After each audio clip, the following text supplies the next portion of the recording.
Hello student, आज की class में आप सभी स्टूडेंट का स्वागत है। आज हम लोग पढ़ने जा रहे हैं संख्या पद्धति, संख्या परिवार। संख्या परिवार में उपस्थित सभी प्रकार के संख्याओं के बारे में आज हम लोग जानेंगे। ऐसे तो आप लोग संख्या परिवार में उपस्थित सभी संख्याओं को पहचान रहे हैं, लेकिन इस सभी संख्याओं का एक क्लियर कॉन्सेप्ट आप लोगों के दिमाग में बनना चाहिए। इसके कारण आज का क्लास हम लेके आए हैं कि चलिए हम लोग दोहराते हैं कि संख्या परिवार में कौन कौन सी संख्याएं उपस्थित है और उसका पहचान हम लोग कैसे करेंगे। आइए सबसे पहले संख्या परिवार में उपस्थित जो आदि संख्या है, जिसको हम लोग कहते हैं प्राकृतिक संख्या, जिसका नाम है प्राकृतिक संख्या। प्राकृतिक संख्या, प्राकृतिक संख्या किसे कहते हैं? हम लोग जो गिनती करते हैं 1, 2, 3, 4 ऐसे करके जो गिनती करते हैं, ये गिनती करने वाली ये संख्या को हम लोग गणन संख्या कहते हैं और गणन संख्या का नाम है प्राकृतिक संख्या। प्राकृतिक संख्या को अंग्रेजी में बोला जाता है नेचुरल नंबर्स। Natural numbers. आप देखिए 2 नंबर में हम लोग जानेंगे पूर्ण संख्या। पूर्ण संख्या, पूर्ण संख्या। पूर्ण संख्या क्या है? पूर्ण संख्या का अंग्रेजी शब्द है होल नंबर। होल नंबर क्या है? पूर्ण संख्या प्राकृतिक संख्या के साथ शून्य को सम्मिलित अगर कर दिया जाता है तो वो बन जाता है पूर्ण संख्या। प्राकृतिक संख्या के साथ शून्य को सम्मिलित कर देने से बन जाता है पूर्ण संख्या। आप देखिए प्राकृतिक संख्या हो गया, पूर्ण संख्या हो गया, अब पूर्णांक। पूर्णांक किसे कहते हैं? पूर्णांक हो गया इंटीजर्स। इंटीजर्स इसका अंग्रेजी है इंटीजर्स। किसे कहते हैं पूर्णांक? जब पूर्ण संख्या के समूह में धनात्मक और ऋणात्मक, धनात्मक संख्याएं और ऋणात्मक संख्याएं जब पूर्ण संख्या के समूह में जुड़ा हुआ रहता है तो उस समूह को कहते हैं हम लोग पूर्णांक। जैसे कि देखिए आप लोग, जैसे यहाँ पर आपका -3, -2, -1, 0, +1, +2, +3 ऐसे करके आगे हम लोग जा सकते हैं। अर्थात 0 से जो छोटा है वो ऋणात्मक संख्या है, 0 से बड़ा धनात्मक संख्या है। सभी धनात्मक और ऋणात्मक संख्याओं का सम्मिलित रूप है पूर्णांक। ठीक, इतना समझ गए आप लोग। अब देखिए परिमेय संख्या। परिमेय संख्या जिसे कहते हैं अंग्रेजी में हम लोग क्या कहते हैं? Rational number. Rational number. देखिए हिंदी के साथ साथ हम अंग्रेजी इसलिए बताए जा रहे हैं आप लोग को क्योंकि इंग्लिश वर्ड भी जानना जरूरी है। बहुत जगह में इस तरह का एमसीक्यू में आपको इस तरह का मिल जाएगा और उस समय अगर आप डाउट में रहिएगा तो फिर आपका सभी कॉन्सेप्ट खत्म हो जाता है। इसीलिए कोई भी अगर शब्द हम जान रहे हैं जिसका हिंदी में जानेंगे जो भी है तो उसको अंग्रेजी में जानना भी जरूरी है। तो आप परिमेय संख्या किसे कहते हैं? हम लोग ना ऐसी संख्या जिसे हम लोग P/Q के रूप में लिख सके। किस रूप में लिख सके? P/Q के रूप में लिख सके। और क्या है? P और Q दो पूर्णांक है। क्या सेकंड कंडीशन क्या है? P और Q पूर्णांक। और क्या? थर्ड कंडीशन क्या है? थर्ड कंडीशन है q नॉट इक्वल्स टू 0, अर्थात q का मान कभी भी 0 नहीं होगा, क्योंकि अगर q का मान 0 हो जाता है तो उस संख्या का अस्तित्व ही नहीं रहेगा। तो जैसे इसका उदाहरण हो गया 2/3, एग्जाम्पल में 2/3 -5/6, ठीक। अच्छा बोलिए तो 4 क्या परिमेय संख्या है? हाँ है, क्योंकि 4 के नीचे देखिए इसका हर में कुछ नहीं है, लेकिन इसका हर में कुछ नहीं है माने 1 है, तो ये भी परिमेय संख्या है। अच्छा, शून्य क्या एक परिमेय संख्या है? शून्य भी एक परिमेय संख्या है। शून्य का हर में कुछ नहीं है तो क्या 1 हो सकता है? तो शून्य भी एक परिमेय संख्या है। तो हम लोग यही जान पाए कि जो संख्या p/q के रूप में रहता है और क्या उसका p और q दो पूर्णांक होता है और q का मान कभी भी 0 नहीं होता है। तो ये 3 शर्त का अगर पालन होता है तो वो संख्या परिमेय संख्या कहलाता है।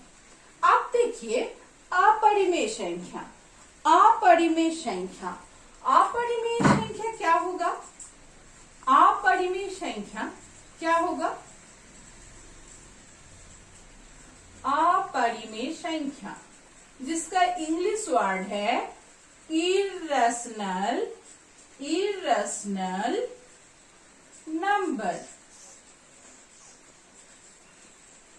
ठीक।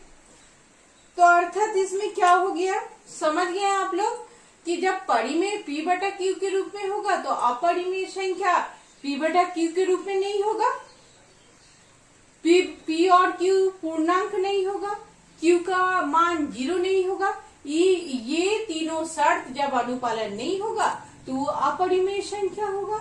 जैसे रूट युक्त सभी संख्या, रूट युक्त सभी संख्या, सभी संख्या जिसे जूम कर लीजिएगा छोटा दिखेगा तो, जिसे रूट मुक्त नहीं किया जा सके, जिसको हम लोग ऐसी संख्या जिसे हम लोग रूट मुक्त नहीं कर सकते हैं उसे हम लोग क्या कहते हैं? सॉरी, अपरिमेय संख्या तो जो हम लोग शर्त देख लिए कि p/q के रूप में नहीं होगा, p और q पूर्णांक नहीं होगा, q का मान 0 नहीं होगा, तो फिर ऐसा स्थिति में अपरिमेय संख्या होगा। अब अपरिमेय संख्या का पहचान कराने के लिए हम आप लोग को बता रहे हैं कि जो रूट युक्त संख्या होगा, अर्थात ऐसी संख्या जिसको हम लोग रूट से बाहर नहीं निकाल सकते हैं, तो वो अपरिमेय संख्या होगा। अच्छा, पाई भी एक अपरिमेय संख्या है। पाई क्या है? अपरिमेय संख्या। पाई है अपरिमेय संख्या। लेकिन एक बात बताना चाहेंगे, पाई का मान आप लोग जान रहे हैं, पाई का मान कितना?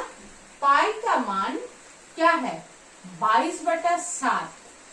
पाई का मान 22/7। अगर पाई का मान लिख दिया जाता है तो फिर वो हो जाता है परिमेय संख्या। तो आप लोग साधारण सा एक कॉन्सेप्ट दिमाग में बैठा लीजिए कि रूट युक्त जितने संख्या है अपरिमेय संख्या है, जो संख्या को रूट से हम लोग बाहर नहीं निकाल सकते हैं। और क्या पाई भी एक अपरिमेय संख्या है, परंतु पाई को अगर हम लोग 22/7 इस रूप में लिखते हैं तो उस स्थिति में परिमेय संख्या है। ठीक, समझ गए आप लोग?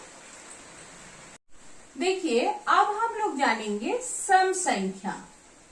सम संख्या, सम संख्या को क्या बोलते हैं हम लोग?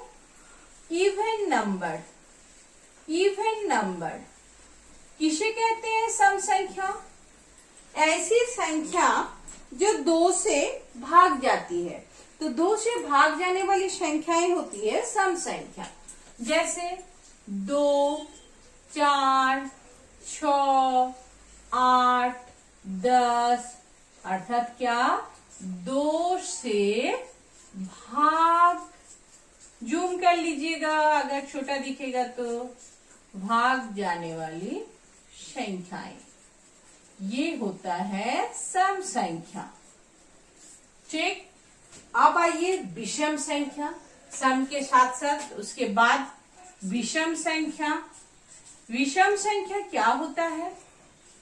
विषम संख्या होता है, अच्छा, विषम संख्या को बोला जाता है ऑड नंबर। क्या? Odd number. किसे कहते हैं ऑड नंबर? दो से भाग नहीं जाने वाले संख्या। जो संख्या क्या? दो से भाग नहीं जाता है। तो दो से भाग नहीं जाने वाले संख्या क्या क्या है आपका, बताइए आप लोग। विषम संख्या दो से भाग नहीं जाने वाले संख्या, नहीं जाने वाले, जैसे क्या है पता है आप लोग को? 1, 3, 5, 7 जो दो से भाग नहीं जाता है, अर्थात कटता नहीं है, भाग नहीं जाता है, तो वो हो गया विषम संख्या। अब आइए हम लोग देखते हैं क्या? अभाज्य संख्या। क्या? अभाज्य संख्या। अभाज्य संख्या, अभाज्य संख्या जिसे कहते हैं prime number. Prime number, prime number किसे कहते हैं? ऐसी संख्या जिसके दो गुणनखंड होते हैं। क्या होते हैं? दो गुणनखंड होते हैं। या तो फिर हम लोग बोल सकते हैं कि जो संख्या एक से भाग जाए और संयम से भाग जाए, एक से भाग जाए और संयम से, एक से भाग और संयम से भाग जाए, संयम से भाग जाने वाले, भाग जाने वाले। और कैसे डिफाइन कर सकते हैं? जिस संख्या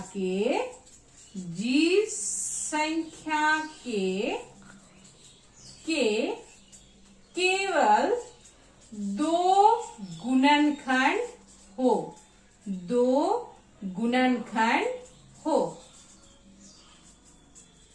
तो देखिए इसको दो तरह से हम लोग डिफाइन कर सकते हैं, एक से भाग जाए और संयम से भाग जाए। जैसे देखिए एक संख्या हम लोग ले लिए दो, दो देखिए क्या क्या से भाग जाता है? एक से और दो से। एक संख्या ले लिए हम लोग 7, क्या क्या से भाग जाता है? एक से और 7 से। तो ये अभाज्य संख्याएं हो गई। और क्या? इसी तरह से देखिए अगर दो को लेते हैं, दो का गुणनखंड क्या है? 1 है और 2 है। 7 का गुणनखंड क्या है? 1 है और 7 है। इस तरह से और भी संख्याएं हैं, बहुत सारी संख्याएं हैं। इस तरह का क्वेश्चन भी आता है कि 1 से 50 तक में कितनी सारी अभाज्य संख्याएं हैं, या तो 1 से 100 तक में कितनी सारी अभाज्य संख्याएं हैं। तो 1 से 100 तक में कितनी संख्याएं हैं, एक से ये जानने के लिए, अच्छा एक बात हम बताते हैं इससे पहले आप लोग को कि एक, अच्छा एक अगर संख्या 1 को लेते हैं हम लोग, तो ये तो देखिए 1 से भी भाग जाएगा और संयम माने खुद 1 हो गया, 1 से भी भाग जाएगा और संयम से भी भाग जाएगा। तो अगर इस संयम माने खुद 1 ही हो गया। तो अगर ये डेफिनेशन देते हैं तो 1 के बारे में जब बताने जाएंगे तो थोड़ा सा दिक्कत हो जाएगी। तो इसीलिए अगर हम लोग ये वाला डेफिनेशन लेते हैं तो ये ज्यादा बेहतर रहेगा कि जिसका दो गुणनखंड हो। तो 1 का तो दो गुणनखंड नहीं होता है, 1 का तो एक ही गुणनखंड होता है, 1 का एक ही गुणनखंड होता है। ठीक है। और एक बात हम बताना चाह रहे हैं आप लोग को कि 1 से 100 तक में, 1 से 100 तक में, 1 से 100 तक में कितनी अभाज्य संख्या, कितनी अभाज्य संख्या होती है बताइए। इस तरह का शॉर्ट क्वेश्चन रहता है परीक्षा में। तो ये होता है आपका 25, उत्तर होगा 25। ठीक है। तो अभाज्य संख्या से जुड़ा हुआ इस तरह का प्रश्न रह सकता है। अब देखिए भाज्य संख्या, क्या संख्या? भाज्य, थोड़ा जूम कर लीजिएगा। भाज्य संख्या, भाज्य संख्या, भाज्य संख्या हो गया जिसको हम लोग बोलते हैं कंपोजिट, कंपोजिट नंबर। भाज्य संख्या सहज है। अभाज्य संख्या अगर हम लोग जान रहे हैं, अभाज्य संख्या में क्या था कि जिसका दो गुणनखंड हो। भाज्य संख्या में क्या? दो से अधिक गुणनखंड, दो से अधिक गुणनखंड हो, दो से अधिक गुणनखंड हो। दो से अधिक गुणनखंड होने से उस संख्या को हम लोग भाज्य संख्या कहते हैं। जैसे कि देखिए उदाहरण के तौर पे चार का क्या क्या है गुणनखंड? 1 2 4। तो दो से अधिक गुणनखंड हो गया, 3 गुणनखंड हो गया, तो ये भाज्य संख्या है। 6 का देखिए गुणनखंड क्या क्या है? 1 2 3 6। यहाँ पर 4 गुणनखंड है, तो ये भी भाज्य संख्या हो गया। तो दो से अधिक गुणनखंड होने पर वो भाज्य संख्या होती है। अब एक संख्या है 1, थोड़ा जूम कर लीजिए। एक क्या है बोलिए तो आप लोग? भाज्य है या अभाज्य है ना? एक का गुणनखंड क्या है? एक ही होता है ना। एक का गुणनखंड एक ही होता है। तो एक क्या है? ना तो भाज्य है और ना ही अभाज्य है। ये भाज्य भी नहीं है और अभाज्य भी नहीं है। आज हम लोग संख्या पद्धति के अंतर्गत सभी प्रकार के संख्या पढ़े, जिसमें आज हम आप लोग को पार्ट 1 का वीडियो दिए, क्योंकि और कुछ संख्याएं हैं जिसके बारे में हम नेक्स्ट वीडियो में आप लोग को बताएंगे। तो आप लोग इस सभी संख्या के बारे में जो भी जानकारी आप लोग को दिया गया इसका स्क्रीनशॉट आप लोग ले लीजिए। धन्यवाद स्टूडेंट, आज की क्लास में बने रहने के लिए। उम्मीद कर रहे हैं जितना बताया गया है इससे आप लोग का कॉन्सेप्ट क्लियर हो गया, और आगे जो भी संख्याएं हैं, जो आज कुछ संख्या के बारे में हम नहीं बताया आप लोग को, लंबा वीडियो हो जाएगा बोल के, नेक्स्ट वीडियो में हम आप लोग को और भी शेष बचे सभी संख्या के बारे में जानकारी दे देंगे। क्लास में बने रहने के लिए अगेन थैंक्स।